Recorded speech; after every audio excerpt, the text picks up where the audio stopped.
UP board ने high school और intermediate परीक्षा 2026 के लिए परीक्षा केंद्रों की अंतिम सूची जारी कर दी है। इस बार प्रदेश में कुल 8,433 स्कूलों को परीक्षा केंद्र बनाया गया है।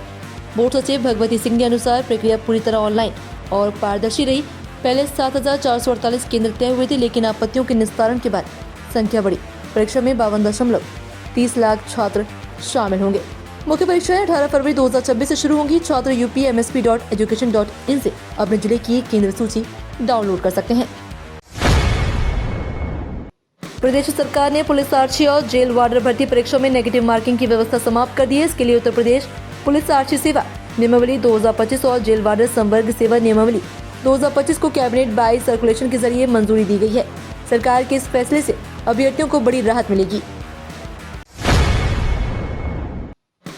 यूपी में ग्रामीण विकास को मिलेगी रफ्तार। 3 माह में खर्च होंगे 2,000 करोड़। उत्तर प्रदेश के ग्रामीण इलाकों में बुनियादी ढांचे की दशा सुधारने के लिए नाबार्ड की मदद से अगले 3 माह में 2,000 करोड़ रुपए खर्च किए जाएंगे। ये फैसला मुख्य सचिव एसपी गोयल की अध्यक्षता में हाई पावर कमेटी की बैठक में लिया गया। चालू वित्त वर्ष में 3,000 करोड़ के लक्ष्य के मुकाबले अब तक 955 करोड़ रुपए ही खर्च हो पाए हैं, जिसे तेज करने के निर्देश दिए गए हैं। राशि से ग्रामीण सड़क, स्कूल, अस्पताल, पशु चिकित्सालय और लघु सिंचाई परियोजनाओं का विकास किया जाएगा। यूपी SSSC भर्ती सहायक लेखाकार और लेखा परीक्षक का डॉक्यूमेंट वेरिफिकेशन 13 जनवरी से उत्तर प्रदेश अधीनस्थ सेवन चयन आयोग सहायक सलाह लेखाकार और लेखक परीक्षक के 1,828 पदों पर भर्ती के लिए 3,475 अहर अभ्यर्थियों का अभिलेख परीक्षण 13 जनवरी से 12 फरवरी तक करेगा। ये प्रक्रिया 2 पालियों में होगी। आयोग ने अभिलेख परीक्षण पत्र और समय सारणी वेबसाइट upSSC.gov.in पर जारी कर दी है। अभ्यर्थियों को सभी मूल प्रमाण पत्र, उनकी छायाप्रतियां, फोटोयुक्त पहचान पत्र और निर्धारित प्रपत्र साथ लाने होंगे। निर्धारित तिथि पर अनुपस्थित रहने वाले अभ्यर्थियों को 12 फरवरी को अंतिम अवसर दिया जाएगा। उत्तर प्रदेश में शहरी बागवानी को प्रोत्साहित करने के लिए उद्यान विभाग नई पहल करेगा। राज्य मंत्री दिनेश प्रताप सिंह ने लोगों से रूफटॉप और बालकनी गार्डनिंग अपनाने की अपील की है। इसके तहत गाजियाबाद, नोएडा, लखनऊ, गोरखपुर और वाराणसी में निःशुल्क बीज, सीडलिंग और पौध सामग्री उपलब्ध कराई जाएगी। मंत्री ने बताया कि घर में उगाई जैविक सब्जियां स्वास्थ्य के लिए लाभकारी है। साथ ही ड्रिप और स्प्रिंकल सिंचाई पर 80 से 90% सब्सिडी दी जा रही है। लखनऊ का डीपी बोरा वाटिका का सौंदर्यीकरण भी किया जाएगा। उत्तर प्रदेश कृषि विभाग चालू वित्तीय वर्ष में योजनाओं के लिए आवंटित बजट का केवल 42.61% ही खर्च कर सका है। कुल 6,885 करोड़ रुपए के प्रावधान में से अब तक 2,933.93 करोड़ रुपए ही व्यय हुए। सीट पार्क, पीएम कुसुम योजना जैसी अहम योजनाओं में 1 रुपया भी खर्च नहीं हो सका। RKVY national food security mission और बीज अनुदान योजनाओं में भी खर्च बेहद कम रहा। कृषि निदेशक ने दावा किया है कि शेष 3 महीनों में खर्च तेज कर बजट का पूरा उपयोग किया जाएगा। वर्ष 2025 में मुख्यमंत्री योगी आदित्यनाथ के नेतृत्व में उत्तर प्रदेश की स्वास्थ्य सेवाओं में बड़ा बदलाव देखने को मिला। प्रदेश में 83 नई स्वास्थ्य इकाइयों, हजारों ICU बेड और ऑक्सीजन टैंकों में चिकित्सा ढांचे को मजबूत किया गया। मातृ एवं शिशु स्वास्थ्य पर विशेष फोकस रहा, जिससे OPD में 27% और IPD में 32% की वृद्धि दर्ज की गई। डिजिटल हेल्थ के तहत ई-संजीवनी से रोजाना 75,000 कॉल्स हुए। आयुष्मान भारत और टीबी उन्मूलन कार्यक्रम ने भी नई उपलब्धियां हासिल की, जिससे गाँव तक बेहतर इलाज पहुँचा। योगी सरकार महिला सुरक्षा को और मजबूत करने जा रही है। वर्ष 2026 तक प्रदेश के 1600 मिशन शक्ति केंद्रों को अत्याधुनिक संसाधनों से लैस किया जाएगा। इसके तहत महिला पुलिस टीमों को 6,400 स्कूटी और त्वरित संवाद के लिए मोबाइल हैंडसेट दिए जाएंगे। करीब 67 करोड़ रुपए के इस मास्टर प्लान से केंद्रों की कार्यक्षमता बढ़ी और आपात स्थितियों में प्रतिक्रिया समय घटेगा। मिशन शक्ति केंद्रों के जरिए महिलाओं को एक ही छत के नीचे त्वरित न्याय, कानूनी सहायता, काउंसलिंग और जागरूकता मिलेगी। सरकार का लक्ष्य उत्तर प्रदेश को देश का सबसे सुरक्षित राज्य बनाना है। नया साल 2026 गोरखपुर के स्वास्थ्य तंत्र के लिए बड़ी राहत लेकर आएगा। BRD मेडिकल कॉलेज में 182 बेड की अत्याधुनिक क्रिटिकल केयर सुविधा शुरू होगी और हार्ट बाईपास सर्जरी की सुविधा भी उपलब्ध कराई जाएगी। इससे गंभीर मरीजों को लखनऊ या दिल्ली रेफर नहीं होना पड़ेगा। जिला अस्पताल में 128 स्लाइस CT स्कैन मशीन और 6 बेड का ट्रॉमा सेंटर शुरू होगा।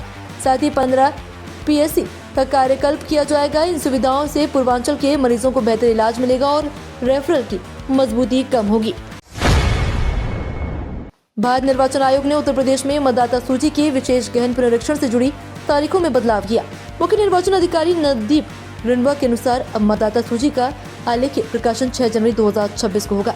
दावे और आपत्तियां दर्ज कराने की अवधि 6 जनवरी से 6 फरवरी 2026 तक तय की गई है। इसके बाद 6 जनवरी से 27 फरवरी तक नोटिस गणना प्रपत्रों पर निर्णय और आपत्तियों का निस्तारण किया जाएगा। उत्तर प्रदेश की मतदाता सूची का अंतिम प्रकाशन 6 मार्च 2026 को किया जाएगा। भाजपा के नवनिर्वाचित प्रदेश अध्यक्ष पंकज चौधरी ने पश्चिमी उत्तर प्रदेश में संगठन को स्पष्ट संदेश दिया कि पद मेहनत और परिणाम से ही मिलेगा। संगठनात्मक बैठक में उन्होंने कार्यकर्ताओं को मतदाता सूची के विशेष गहन पुनरीक्षण से जुड़ा होमवर्क सौंपा। 31 दिसंबर को ड्राफ्ट सूची जारी होने के बाद यह आकलन होगा कि किस क्षेत्र में कितनी जमीनी मेहनत हुई है। ये होमवर्क संगठनात्मक फेरबदल, दावेदारों की छटनी और भविष्य के टिकट वितरण की दिशा तय करेगा। चौधरी ने निष्ठा, अनुशासन और पार्टी मानकों पर खता उतरने पर जोर दिया है। उत्तर प्रदेश सरकार दिव्यांगजनों और पिछड़ा वर्ग के सशक्तिकरण की दिशा में ठोस कदम उठा रही है। राज्य मंत्री नरेंद्र कश्यप ने समीक्षा बैठक में निर्देश दिए कि दिव्यांग विश्वविद्यालयों में अतिरिक्त शिक्षकीय पदों पर शीघ्र नियुक्तियां की जाएं। उन्होंने बताया कि प्रयागराज, प्रतापगढ़, कानपुर नगर, गोरखपुर, वाराणसी और बागपत में चित्रकला और हस्तकला प्रदर्शनी और कार्यशाला के जरिए दिव्यांग प्रतिभाओं को मंच मिलेगा। सरकार छात्रवृत्ति, पेंशन, विवाह अनुदान और निःशुल्क बस यात्रा जैसी योजनाओं के लिए जरिए आत्मनिर्भरता को बढ़ावा दे रही है। नए साल से पूर्वोत्तर रेलवे के यात्रियों के लिए बड़ा बदलाव होने जा रहा है। 1 जनवरी 2026 से वाराणसी, गोरखपुर, बरेली और लखनऊ रेल प्रखंड के गुजरने वाली 107 ट्रेनों की समय सारणी में संशोधन किया गया। पूर्वोत्तर रेलवे के अनुसार ये बदलाव परिचालन सुधार और यात्री सुविधा को ध्यान में रखते हुए किया गया। नई समय सारणी में ट्रेनों के आगमन और प्रस्थान समय में 5 मिनट से लेकर 1 घंटे तक का अंतर आएगा। यात्रियों को सलाह दी गई है कि टिकट बुक करने या यात्रा से पहले अपडेटेड टाइम टेबल अवश्य जांच लें। भाजपा द्वारा कुर्मी समाज के नेता पंकज चौधरी को उत्तर प्रदेश का प्रदेश अध्यक्ष बनाए जाने के बाद अपना दल सोनेलाल में हलचल तेज हो गई है। पार्टी की राष्ट्रीय अध्यक्ष अनुप्रिया पटेल ने संगठन को जमीनी स्तर पर मजबूत करने की नई रणनीति पर काम शुरू किया। सूत्रों के अनुसार 2027 विधानसभा चुनाव को देखते हुए बूथ स्तर तक संगठन विस्तार, सदस्यता अभियान और कुर्मी समाज के साथ साथ अन्य पिछड़े दलित और सामान्य वर्ग को जोड़ने पर जोर दिया जाएगा। राजनीतिक विशेषज्ञों का मानना है कि कुर्मी वोट बैंक को लेकर भाजपा और अपना दल के बीच मुकाबला और रोचक होगा। साल 2025 के आखिरी दिन 31 दिसंबर को उत्तर प्रदेश में भीषण ठंड और घना कोहरा लोगों की मुश्किलें बढ़ाएगा। मौसम विभाग ने 22 जिलों में अत्यंत घने कोहरे और ऑरेंज अलर्ट जारी किया है, जहां दृश्यता शून्य के करीब रह सकती है। गोरखपुर, बस्ती, कुशीनगर, देवरिया समेत कई जिलों में शीत दिवस की चेतावनी भी दी गई है। वहीं लखनऊ, प्रयागराज, सहारनपुर, शामली, मुजफ्फरनगर, वाराणसी, आगरा सहित कई जिलों में येलो अलर्ट रहेगा। ठंडी हवाओं और गलन से जनजीवन प्रभावित रहेगा। तो ये थी आज की 15 फटाफट खबरें। अगर आपको वीडियो पसंद आया तो वीडियो को लाइक, शेयर व कमेंट जरूर करें। धन्यवाद।